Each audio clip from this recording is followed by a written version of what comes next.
Hi guys, it's Alyssa. Today I want to talk to you about traveling in a car with a toddler and a baby or small children in general.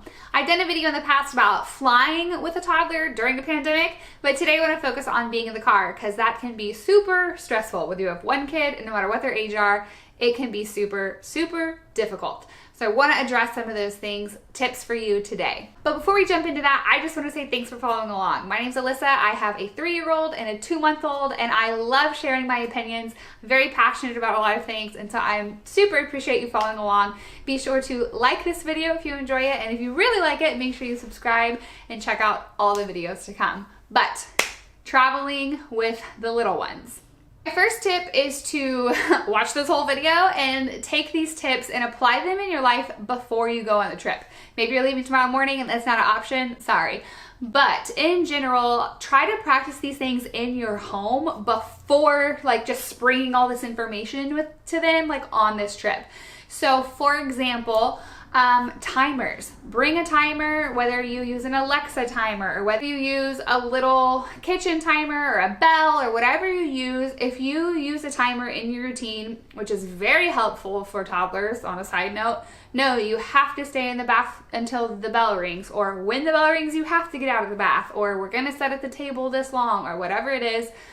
If you're working that into your routine normally, that transfers into the car very well. Now, obviously, if you're just going down the road to McDonald's, you probably don't need a bell in your car.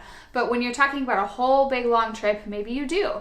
Maybe you need, okay, you're not gonna get a new toy till the bell rings, or I need you to, we talk about rest time. No, we need to rest a little bit more at our house. So I very much plan on bringing that timer and saying, okay, you need to rest until the timer goes off, because mom and dads need a break in the car sometimes too. Practice these things in your house, in your routine normally before you just go out and try to implement all these things on a road trip, like the timer. Another example of that is having games prepared that you guys can play together. And I don't mean card games and all kinds of crazy things to play with your toddler. Simplest game that is pretty easy with most toddlers is looking outside for a specific color or for a specific car or whatever. Most toddlers love to look for something blue, something whatever. Another game that's better the older they get is sausage. That's a game that Love Every suggests in one of their newsletters, and I think it's a hilarious game. And you ask the kid what do you have on your feet? And the only thing that they can say is sausage, and the goal is to try to get them to laugh. What's your favorite thing about daddy? Sausage. And so if the person laughs, either one of you, they lose. And so it's just a really fun game. And then the third game is, what am I? Moo, what am I? I'm a cow. Cock-a-doodle-doo, what am I? I'm a rooster. But that goes better if your kid has played those games before, whether it's in the car or whether it's in your house. Building up to that. Maybe you have a long car ride and you can build up to it in the car, but those are also good techniques. Again, those are better for the older, your toddler end of the spectrum, but still, I think great advice and tips for going on a road trip.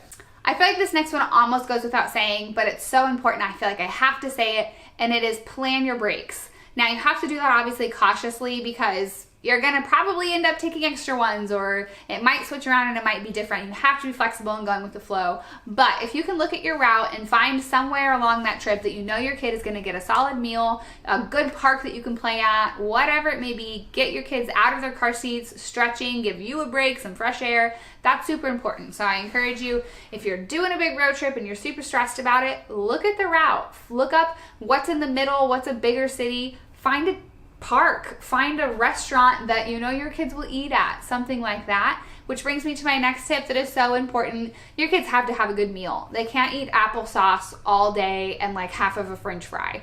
Something that you know is going to be filling for them, something you know that they like. Maybe you're packing that along, or maybe it's a restaurant that you do know for sure you're going to be able to stop at.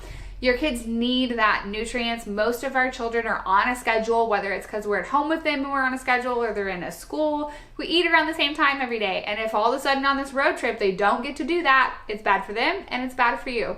Whether they're breastfeeding, taking a bottle, or eating a McDouble, they need to eat. And so make sure you consider that along the way. I also think that when you're car traveling, A lot of those tips that I had in my how to travel in an airplane with a toddler, a lot of those apply as far as things that you can buy at the dollar section, things you can buy at the dollar store. Those are great in the car as well. The only difference is that usually you are more occupied either driving or being in a whole nother seat different from your children. So if they're dropping little parts and pieces, it's harder to keep it on a tray, where in an airplane you're sitting beside them and you can quickly do those things. In the car, a lot of that still applies. Having a fun new cool toy, having those little surprises, that's great, but you definitely have to adjust it sometimes to be more applicable to I can play with this by myself versus I need my parent to help guide me as I play with this. So check out that video for sure. And for me, as a last resort, I always have my electronics, my screen time. To be honest, most trips end up with some screen time, but I don't want it to be the entire time. My son actually has like special headphones that he gets to bring when we go on travel trips.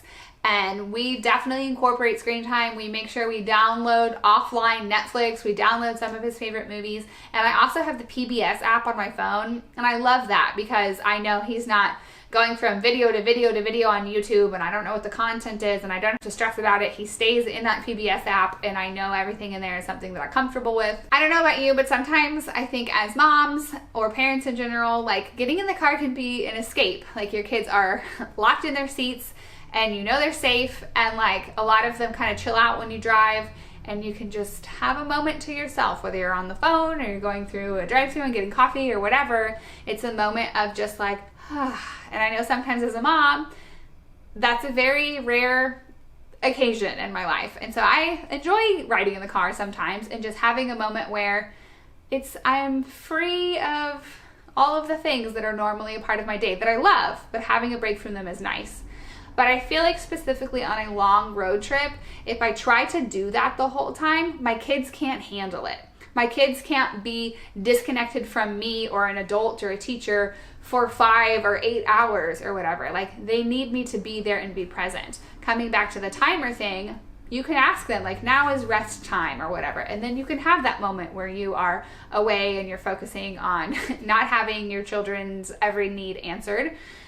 But if you're ready to play games and interact and share snacks and do those things with your children on the car ride, it's going to go better for you and it's going to go better for them. And I feel like a lot of times we miss that as parents. Like we enjoy sitting on our phone and looking at Pinterest or Instagram or TikTok, or we enjoy just driving and listening to a podcast. And yes, that is a part of road tripping, but maybe that's the part where they're asleep. And then the other part when they're awake, maybe try and be a little more present, and I bet you'll enjoy it and your kids will enjoy it too. Most of those tips were for toddlers, and of course there are tips for infants. You're bring more diapers than you think, put a thicker diaper on them, put diaper cream on them before you ever even leave to prevent a diaper rash so you don't have a diaper rash your entire vacation. Be prepared with your A game of silly songs and books to read and all the things for the smaller guys. But I feel like 0 to maybe like 4 or 5 months, if they can stand a car seat, that's the best time to travel because they just sleep so much. You just get them out and feed them and then they go back to sleep.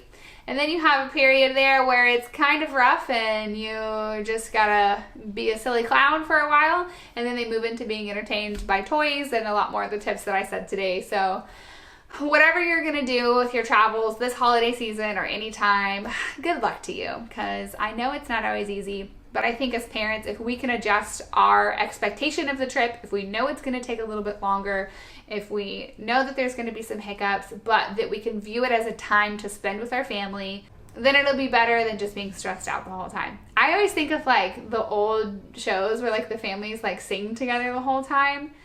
And I just think that's so sad that we lose that now with our teenagers and our like young children, because if we're handing them iPads when they're little, that's going to be their life forever. And listen, I'm not here to judge any parent about their screen times and whatever. Do whatever works for your family. I just want to say that I am around a lot of teenagers. I'm around a lot of people all the time.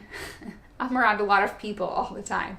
I'm around a lot of families, and I see family dynamics, and kids don't talk to their parents in the car like they used to. And it's because from a small age, we're going, oh, you can't handle this right now. I can't handle you right now. Here's an iPad. Here's an easy solution that seems easy right now at the dinner table or in the car. And then later on in life, we wonder when we're at the dinner table and when we're in the car, why they don't talk to us. But we didn't talk to them when they were little, and all they've ever known is this coping mechanism. And so again, I want to be very clear that, like, absolutely, my kid has had an iPad at the dinner table. My kid has had an iPad in an airplane, in a car, and in all of those situations. But I also want to be clear that that is not the go-to every time for me. That I want to have conversation. I want to be able to make sure my kid is not only going to know that, and that as we grow older, he knows that I value that time with him as well. But moral of my story, overall, the thing that I want to say is for you to be mentally prepared for this road trip. And I don't mean be stressed out about it, because you probably already are. You wouldn't be watching this video if you weren't. But what I mean is adjust your expectation. It's probably going to take you longer. It's probably going to be not very fun at some point. But if you adjust your attitude as seeing this as time to spend with your family and time for you to be with your kids, then it's an additional nice part, and it's easier for all of you to get through it. Hopefully something in this video is helpful to you today. I really appreciate you watching. Make sure you like and subscribe and share this video with someone. And I hope you have a wonderful holiday and stay safe. And I hope none of your children have diaper rash. Okay, the AC is never gonna go off. Can you shut the door all the way?